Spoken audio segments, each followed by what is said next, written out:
উপস্থিত আমার মা ভাই ও বোনেরা, স্বরূপ আওয়াজটা একটু জোরে দাও। উপস্থিত আমার মা ভাই ও বোনেরা, আমি নদিয়া জেলার সকল প্রান্তের Krishnanagar sub division, Ranaghat sub ডিভিশনের সকলে যারা এখানে উপস্থিত আছেন বা যারা হয়তো উপস্থিত হতে পারেননি, সারা বাংলায় বিভিন্নভাবে আমার কণ্ঠ শুনতে পাচ্ছেন, তাদের সকলকে আমার অনেক কৃতজ্ঞতা, ধন্যবাদ এবং নমস্কার জানাচ্ছি। আমি প্রশাসনকে ধন্যবাদ জানাচ্ছি এই কারণে, আমার সাথে আজকে চিফ সেক্রেটারিও এসছেন এবং নদিয়ার এই পবিত্র মাটি থেকেই আমরা আজকে আরও 20,000 কিলোমিটার নতুন রাস্তার উদ্বোধন করে দিলাম, যেটা আগেও আমরা করেছি অনেকবার।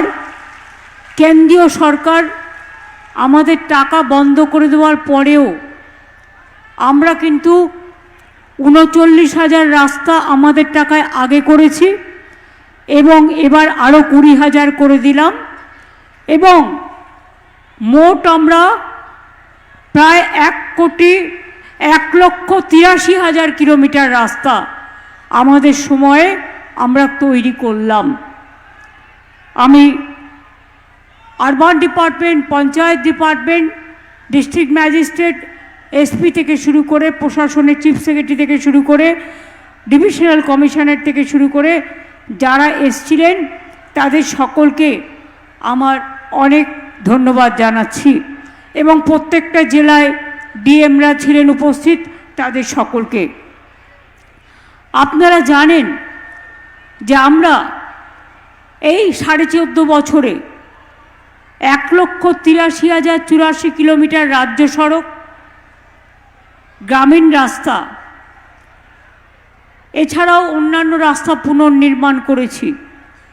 361টি প্রধান ও মাঝারি সেতু এবং 20টি আরবি নির্মাণ করেছি, যার জন্য খরচ হয়েছে 83,000 কোটি টাকা। আপনারা জানেন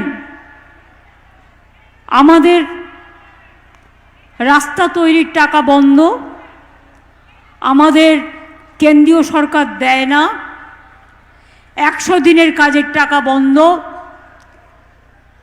গ্রামীণ আবাস যোজনা বাড়ি তৈরি করার টাকা বন্ধ আজ 4 বছর ধরে। কেন? কারণ বাংলা প্রথম হয়েছিল গ্রামীণ আবাস যোজনায়, 100 দিনের রাস্তায়, 100 দিনের কাজে এবং গ্রামীণ রাস্তায়। যে ভালো কাজ করে সে পাবে 0, আর ডাবল ইঞ্জিন সরকার বিজেপি হবে কোটি কোটি টাকাতে পূর্ণ। এই তো হচ্ছে ডাবল ইঞ্জিন সরকারের কাজ। তা সত্ত্বেও 100 দিনের কাজ বন্ধ করে দেওয়ার পর আমরা কিন্তু কর্মশ্রী প্রকল্প পাল্টা চালু করেছি এবং সেই কর্মশ্রী প্রকল্পের মাধ্যমে আমরা কিন্তু ইতিমধ্যেই 78,31,000 জব হোল্ডারকে কাজ দিয়েছি। 20,776 কোটি টাকা ব্যয় করে আমরা 104.58 লক্ষ ম্যান্ডেজ তৈরি করেছি। এটার কাজ এটাই। তারপরে আদালতের নির্দেশ পেয়ে, হাইকোর্টের নির্দেশ পেয়ে 6 মাস ঘুমিয়েছিল, সুপ্রিম কোর্টের নির্দেশ পেয়েও করেনি। হঠাৎ একটা চিঠি পাঠিয়েছে, তাতে যা কন্ডিশন দিয়েছে, এটা ডিসেম্বর মাস, আজকে কত তারিখ? 10 তারিখ, 11 তারিখ। এবার এসআইআর শুরু করেছে, মাসে একটাই মাস জানুয়ারি মাস, ফেব্রুয়ারিতে ইলেকশন ডিক্লেয়ার হবে। তার মধ্যে বলছে প্ল্যানিং তৈরি করো। একটা গ্রাম সভায় 10 জনের বেশি কাজ পাবে না। আরো অনেক নিয়ম কানুন দিয়েছে, টেন্ডার করো। একটা টেন্ডার করতেই তো 3 মাস চলে যায়, আর মার্চ মাসে ফাইন্যান্সিয়াল ইয়ার শেষ হয়ে যায়। এটা আমাদের সাথে চালাকির খেলা। আমরা বলি 4 বছর যখন দাওনি, 5 বছর যখন দাওনি, তোমাদের ভিক্ষে আমরা চাই না। আমরা 100 দিনের জায়গায় 75 দিনের কাজ করেছি।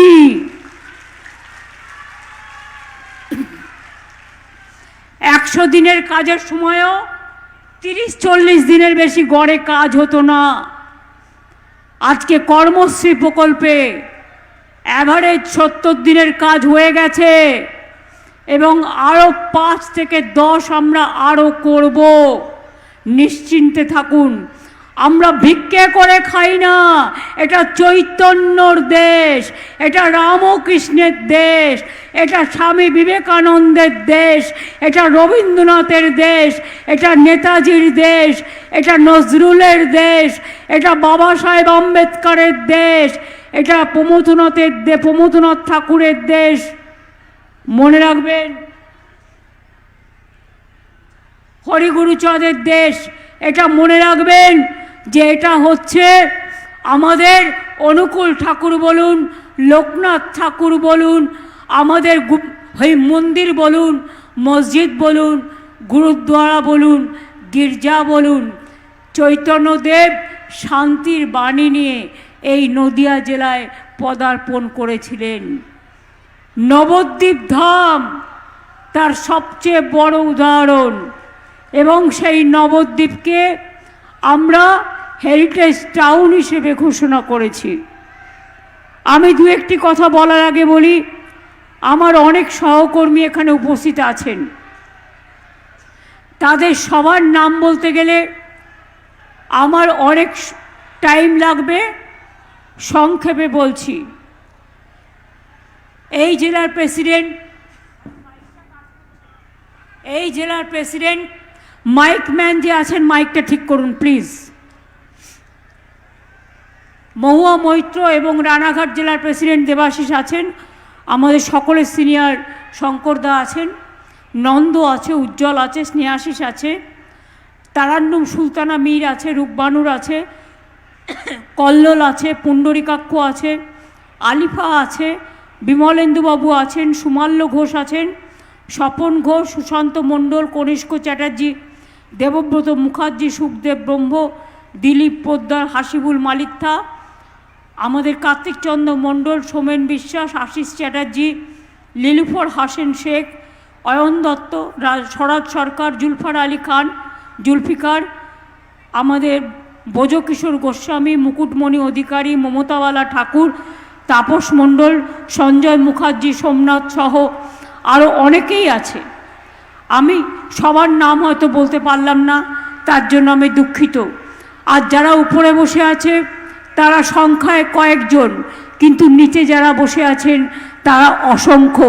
তারা কিন্তু আমাদের দলের সম্পদ, এবং তারাই কিন্তু মামাটি মানুষের সম্পদ। তাদের কথা তারা আমাদের হৃদয়ে আছে, আমার মণিকোঠায় আছে, হৃদয়ের মণিকোঠায়। আপনারা জানেন এই নদিয়া জেলার দিকে কেউ আগে ফিরেও তাকাতো না রাজনীতি করা ছাড়া। আমরা আসার পর নদিয়া জেলায় 95টা স্কিম তৈরি করেছি সারা পশ্চিম বাংলায়, যার সব সুযোগ আপনারা পান। এছাড়াও কল্যাণীতে আমরা 3টে ইন্ডাস্ট্রিয়াল পার্ক করেছি। এখানে Kalyani integrated textile park, Kalyani industrial park phase 3, Haringhata industrial park, 15টি এমএসএমই ক্লাস্টার, 3টি আইটি পার্ক, কৃষ্ণনগরে 1টি, কল্যাণীতে 2টি রুরাল হাট, 29টি কর্মতীর্থ। আর হস্তশিল্পে নদিয়া জেলা তো গৌরব। ফুলিয়ার শাড়ি থেকে শুরু করে, বাংলার শাড়ি থেকে শুরু করে, তাঁত থেকে শুরু করে মাটির জিনিস তৈরি থেকে শুরু করে মাটির পুতুল থেকে শুরু করে কাঁসা বাসন থেকে শুরু করে আপনারা পাট থেকে শুরু করে ধান থেকে শুরু করে এমনকি মিষ্টি ষড়তীর্থ আমরা তৈরি করেছি। কৃষ্ণনগরের সরপুরিয়া ভাজা এবং কৃষ্ণনগরের বিশেষ করে আপনারা জানেন যে এগুলো খুবই বিখ্যাত। তাঁতের কাপড়, ঘূর্ণির মাটির পিতল, কাঁসা পিতল শিল্প, মৃৎশিল্প বিখ্যাত। ফ্লিপকার্ট হরিণঘাটায় হাব তৈরি করছে, সেখানেও প্রায় 10,000 মানুষের কর্মসংস্থান হবে, বিরাট হচ্ছে।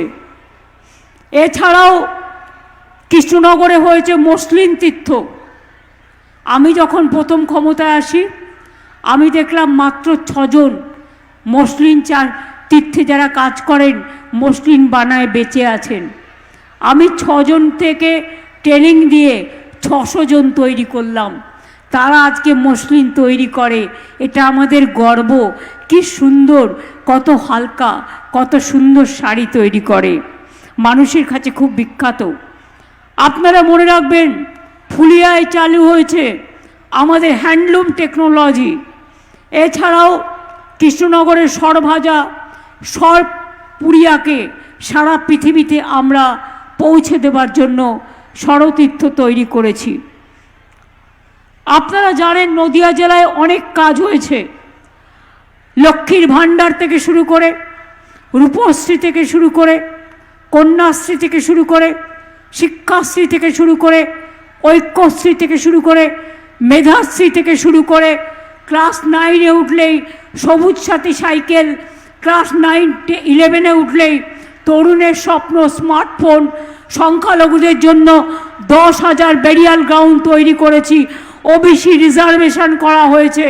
মনে রাখবেন আমরা পরিষ্কার বলেছি ওয়াকফ প্রপার্টি তার নিজস্ব আইন অনুযায়ী চলবে। এখন মতোয়ালিরা করবে, এ সম্পত্তি কেউ দখল করতে পারবে না। যেমন আদিবাসীদের সম্পত্তি কেউ দখল করতে পারবে না, এটা গভর্নমেন্টের আইনে আছে।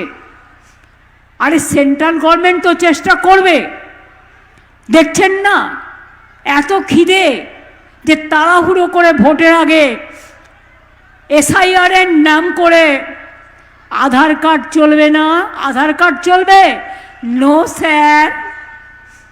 ব্যাংকের অ্যাকাউন্টে আধার কার্ড চলবে, ইয়েস স্যার। প্যান কার্ডে আধার কার্ড চলবে, ইয়েস স্যার। ভোটাধিকারে চলবে, নো স্যার। নাগরিকত্ব প্রমাণে চলবে, নো স্যার। বিজেপির চামচাগিরিতে চলবে, সরি চামচাগিরি উইথড্র করে নিচ্ছি। বিজেপির দালালিতে চলবে, সরি ওটাও উইথড্র করে নিচ্ছি। বিজেপির তাবেদারিতে চলবে, হ্যাঁ এটা থাকবে, ওটাতে ইয়েস স্যার। মানুষের ভোট কাটা চলবে, ইয়েস স্যার। বিজেপিকে জেতানোর জন্য স্যার চলবে, ইয়েস স্যার। নির্বাচনের আগে কেন বিজেপিকে জেতাতে হবে, নো স্যার, হবে না। সারা দেশটাকে পরিণত করেছে একটা বিজেপির দেশ হিসেবে। ধর্মের নামে চৈতন্যদেবকে